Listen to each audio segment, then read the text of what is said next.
Hey everyone, welcome back. Hope you guys are having a great Thursday. Thank you so much for coming in to watch this video. We got a couple of things that we're going to talk about. Chapter's going to be down below for you guys to get to the sections you want. And we're going to talk about the 14 billion options expiry, which is happening tomorrow. What does that mean for Bitcoin? And we'll take a look at also Hive. They just released some information about their offering. And we'll take a look at also Terawulf. They provided some information about the miners they bought in the past. They made a change to it, which I think is actually really good. We'll look at the numbers there and we'll call it a day. So it should be a pretty easy video here. Hopefully we'll keep it under 20 minutes for you guys. And as always, you guys know the drill here. This is not financial advice for entertainment only. Please do your own research. And I'm investing in following coins and companies for full disclosure. And if you enjoy this type of content, hit the like button, subscribe. Helps me out tremendously. All right, so let's take a look at Bitcoin here. What's going on with that? Obviously, Bitcoin, the miners were down today. It wasn't a good day, but we've had so many good days. We kind of needed this day to happen where things kind of took a breather a little bit because we were just up way too much, I think, yesterday. A little over exuberant, I think, in the markets with Bitcoin going up and miners, well, they were pumping like crazy yesterday. So a little bit of a breather, I think, is a good thing. And right now, Bitcoin is down a little bit here in the new day, just basically transition over to Friday, basically. And on Thursday, which is still today, it basically was down 2.05%, closed at 42,581. It's down a little bit now as well. So whatever gains we had yesterday or Wednesday, those were taken out today. And then we got, obviously, we're into Friday here. We'll take a look at the options expiry here happening tomorrow as well on that one. So RSI still looks really good out here on Bitcoin. You can see that the RSI right now on the daily is at 50. And the price has actually been going up. So if you look at where we were on the peak here, a little bit at 81, this was back, right around here, it looks like. And price is actually still pretty good high up there. But if you look at the bottom towards here, we were down here, and then you can see the price has actually gone up since then while the RSI has been going up. So that's kind of good there. Looking at the miners here, we'll just go through these one by one here. Any was actually down today. It was down 17%. So it kind of had a pretty big pullback from where it was yesterday. Argo was actually up today 8.8% again. Again, really no news there for them. Bit Digital was up 2.21% here. Bitdeer was down 3.29%. Bitfarms was down 5.41%. Cypher was down 8.73%. CleanSpark down 2.38%, so not down too much. Cores was down 8.9%. Gave back a lot of the gains that it had yesterday. DigiHost was down 12.8%. BMG was down 8.35%. Greenedge was down 9.2%. Hive was down 6.64%. Hut8 was down 11% as well. Iris Energy was down 10.67%. Marathon was down 9.53%. It's definitely started way lower from where it was. Mawson was down 16.47%. It gave back a portion of what it brought in yesterday, but yesterday, look at that candle. That candle was just crazy. Riot was down 5.48%. Soluna was down 0.23%. Stronghold was down 13.7%. So it actually closed below where it started yesterday here on that one. And then Wolf was up 4.86%. And I think that's based on the news that we had for them today on that one. So we'll get into all the news stories here. And let's just quickly look at the network hash rate here if we can. Let's see if this loads. And it is loading right there. Okay. So looking at the 7-day average here for the Bitcoin network transaction or Bitcoin network hash rate, it is now at 525 exahash. It peaked here at 544, it looks like. And if we look at the 1-day chart here, let's see if we get any peaks here. We did have a peak here recently where we peaked at 612 exahash, and this was back on the 23rd, so a couple days back, and now we're back down to 433 on that one. Okay. Looking at the news here that we do have here, the first one's going to be on the 14 billion in Bitcoin options expire tomorrow. And here's why it really matters. So there's some good news here. And if we scroll down here, you guys can read the whole article if you want. It's in Decrypt. But here's a really interesting part for me on CME and traditional finance mainstay that's been around since 1898. 55% of the options expiry on Friday are calls, so optimistic, and the rest are puts, pessimistic. So there's more optimism than there is pessimism, basically, on the CME. And then if we look at here, Bitdeer, but on Bitdeer, a leading crypto derivative exchange founded in 2016, investors appear to be more confident that the price of Bitcoin will continue to climb. The split there is 60 calls, so that's optimistic, and 40% puts, pessimistic. So that's a good sign, I think, going forward into going into January, where we might get the spot Bitcoin ETF happening at that point. Meanwhile, open interest in Bitcoin contracts, which refers to currently open position option contracts that expire tomorrow and in the coming months, has reached a staggering 21 billion so far. There's 2.3 billion worth of options expiring at the end of January on Dearbit and another 1.5 billion on CME. Those two exchanges tend to account for the bulk of Bitcoin options contracts. Okay. So overall, based on what we're seeing here as far as the difference between calls and puts, things are looking pretty good still. So tomorrow might be a green day for us, but we'll have to see how that one plays out. Okay. Next here really quick is going to be on Hive. So Hive Digital announces closing of 28.75 million bought deal private placement financing to HODL our Bitcoin production and expand green mining footprint. So they're planning to basically HODL for the next 4 or 5 months, everything that they mine until the halving event. They reported that down below, and they're looking to also expand their Bitcoin operations by, I don't think they provided in here, but in the previous press release about this, they stated that they wanted to expand on approximately 100 megawatts of additional mining capacity there as well across their facilities that they do have. So that was good news there for them, and this is obviously good. It's obviously diluting the sharers here, but at least they're going to be growing, so that's a good sign there. Excuse me. Okay, so that's it for Hive. Just wanted to touch on that really quick, and then let's take a look at Terawulf here. So Terawulf reports fully funded 7.9 exahash in future expansion plans. This is great news here. We know that they're fully funded here. I'm guessing they didn't provide really how they funded it, but I'm guessing it's going to be through dilution, because we'll look at some of the numbers that we do have for them, and that's the only way that really they can possibly fund this. So let's take a look at the details that we do have down here. So key highlights: fully funded to 7.9 exahash expansion, increasing self-mining capacity by 58%, which is good. Building 3 at Lake Mariner facility is operational and ready for delivery. Installation and energization of new miners obviously will happen at that point. So that's good news there. And then estimated deployment date of February 1st, 2024 for all 18,500 Bitmain Antminer S19 XP Bitcoin miners. So that's good news there also, that they're getting up relatively quickly here within the next month or so, if they haven't already gotten some of them as well. But they didn't say that in here. So that's good news there. And then here's our additional growth is underway at Lake Mariner facility, which the foundation of building 4 poured and construction ongoing, which upon completion in mid-2024 will bring Terawulf's total operational capacity to 10 exahash. So right now they're going to be at 7.9 exahash. They do have obviously the capacity there to go to 10 exahash. We'll see if they report on any additional miners that they might be buying down the road here. Definitely would like to see them get either the Antminer S21s or the Antminer T21s also. One of those, or a combination of both. Those are the most efficient right now. So it'd be nice to see them get those. Let's see here. Expansion of existing high-performance computing HPC project supporting generative AI and large language model application at the Lake Mariner facility planned for 2024. So we got them also getting into the AI space as well. We have Hive, Hut 8, Bit Digital getting into it. I think there's a couple other ones, Cypher possibly getting into it. I can't remember exactly who all else was getting into it. But it seems like everybody, well, not everybody, but a lot of the miners are getting on the bandwagon here for that. Okay, looking down here.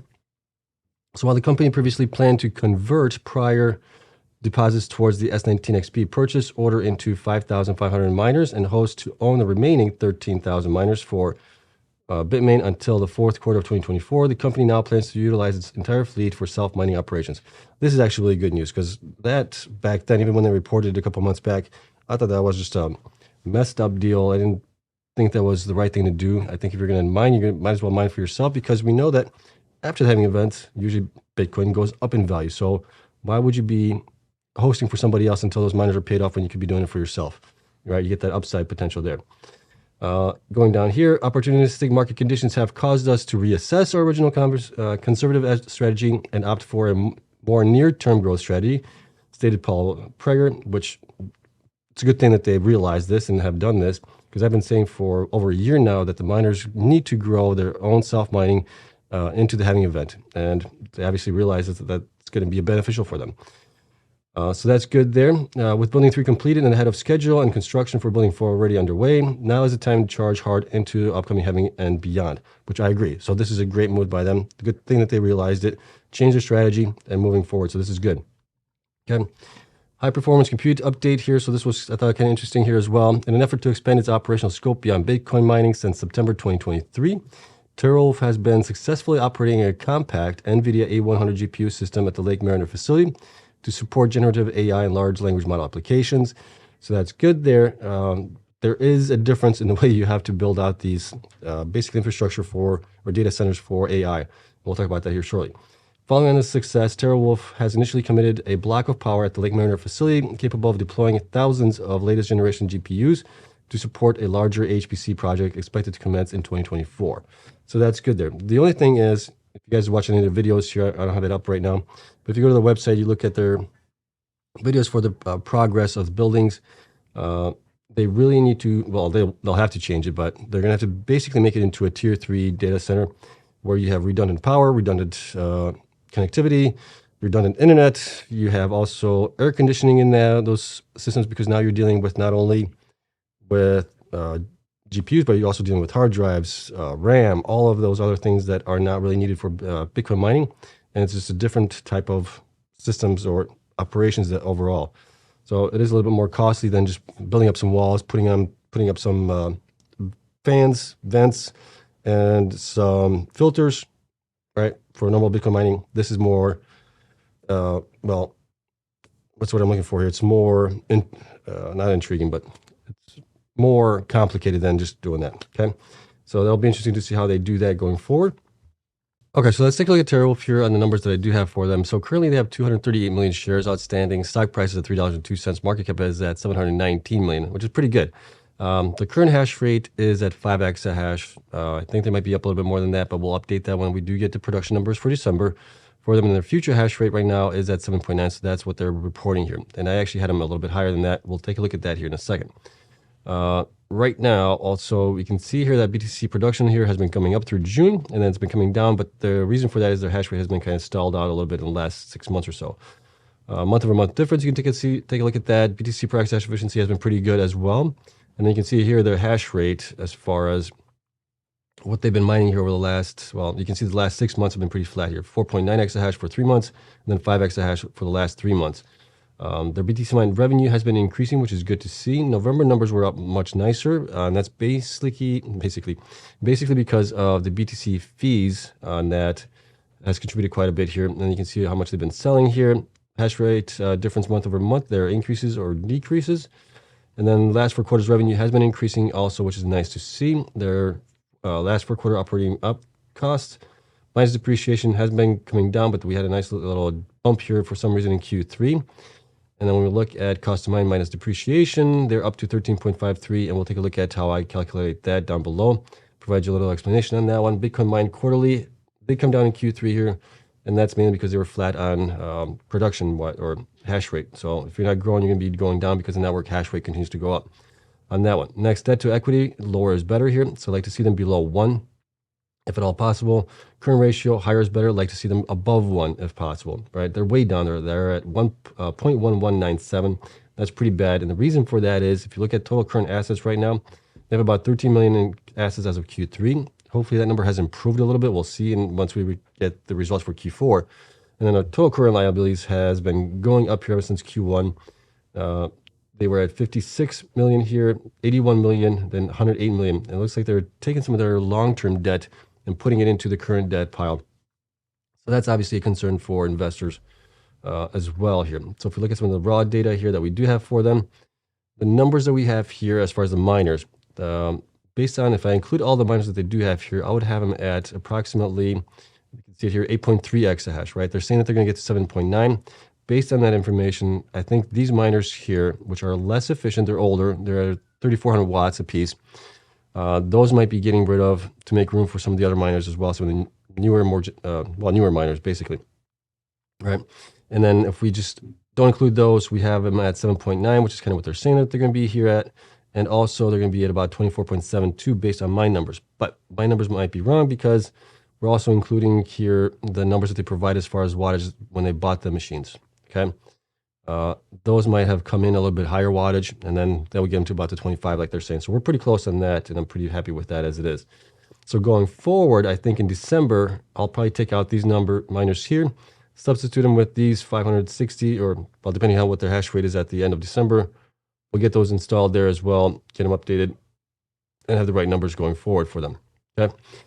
Now, looking at their financials here really quick here, we can see that their cost to mine, like I said, was 13, and here's how that is being calculated. So if we go down here, they have a joint venture with one of the facilities, the electrical facilities, I believe, a part of it. So part of that is being reported on the productions that they do. And then when they report the quarterly results, they actually only provide what they actually mine for themselves. So here's what I'm calculating. So it's calculated, it's not exact, but it's kind of what I'm guessing, or calculating as best as I can based on the numbers, based on what they have for costs of revenue, right? JV revenue here is being put in as well. And then what the cost of it was. So cost of revenues was 8.26% of self-mine. So I'm trying to figure all that stuff out. And this is kind of how we came up with 13,000 for them roughly. All right. Other things to take a look at here is, let me see here. Oh, where was it? Up here. So you can see here that total current liabilities has been increasing from 56 million in Q1 all the way to 108 million here. And it looks like they're adding more into, let's see, what do we got here that maybe changed? So things have stayed the same here. It looks like they put in more in the current portion of long-term debt, 36 million here, 76 million in Q3. You can see those numbers there. And that's why we're seeing that go up. So that's a concern. And then you can also take a look at their assets here. Current assets has been coming down as well, like I said. So that's also a little bit of a concern there. They're trying to pay down the debt as best they can. Next, looking at their, let me see, where was it? It is down here. Here it is. General administrative compensation. So we're looking at what they reported here and what the revenue was. So 27.9 million compared to 10 million in general administrative compensation. That's 36%. That's really high to me. I'd like to see that be below 20. They have been coming down here from when they started out, which is good to see. They just need to continue on that trend downward. So get as lean as you can going into the halving event going forward. All right. And then dilution here. We've seen some dilution here over the last couple of quarters. We can see here that they had diluted about 9.1 million shares from Q1 to Q2, and from Q3 or Q2 to Q3, they diluted about 17 million shares. And I'm expecting the same thing possibly to happen. Don't know exactly how much they're going to dilute, but if they're fully funded with the purchase that they just made, they're definitely going to be diluting shares on that. So their market cap might be actually a little bit higher than where it is right now, because you add more shares to it, you multiply it times the price of the stock, and you get the actual market cap value for them. Okay, so based on all of this, I still think that they're undervalued. It should be valued a little bit higher.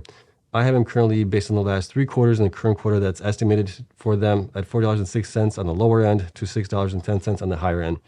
They're at $3.02. So I do think that they're undervalued. But the thing that might be weighing down some of this price appreciation here is that debt, right? That debt is definitely something that might be on the minds of investors.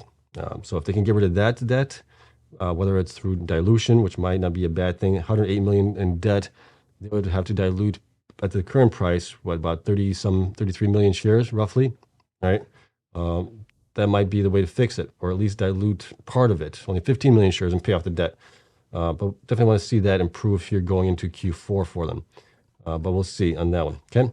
So that is basically it for them. So definitely good news here that they're switching things up, and instead of hosting to own, basically, they're switching it completely to their self-mining there as well. So that's good news there. So definitely good there. Let me know what you guys think of that, obviously. And then, as always, the spreadsheets are available on Patreon members. That link for that is down below. It's still $5 a month right now. I think we have only like close to, what is it, 60? As I checked, I think earlier this morning, it was like 60 some spots left for the $5 range. After that gets filled up, that's going to be probably going up to $10 a month. I want to limit the amount of members that we have to under possibly 1,000 or 1,000 and under, just to keep it kind of close in the community there as best we can. All right, so that is it. Let me know what you guys think of all this stuff. We'll see what happens tomorrow, obviously, with the the futures Expire, how that's going to all play out, and then everything else that's going to happen afterwards. So tomorrow's pretty much the last day of the trading season for 2023. And we'll see if it's a green one or a red one. We're still going to be, I think, in the green for the month anyways, unless Bitcoin drops down like 11 or 15%, something like that. But overall, we'll see what happens tomorrow, and we'll go on to 2024. It's been a fun year so far in 2023. So maybe we'll do like a look back on things over the weekend as far as where we came from, where we are right now with the miners and everything else. That might be something fun to take a look at. And then obviously 2024 is going to be exciting because we have the spot Bitcoin ETF happening. We have the halving event. We also have the Fed lowering interest rates as well, possibly. So we do have a lot of good things that are kind of pushing us forward and higher on Bitcoin and the miners as well. All right, but that is it. So thank you so much for coming in to watch this video. If you enjoyed it, hit the like button, subscribe. Helps me out tremendously. That's all I ask from you guys. And I'll see you guys in the next one. Until then,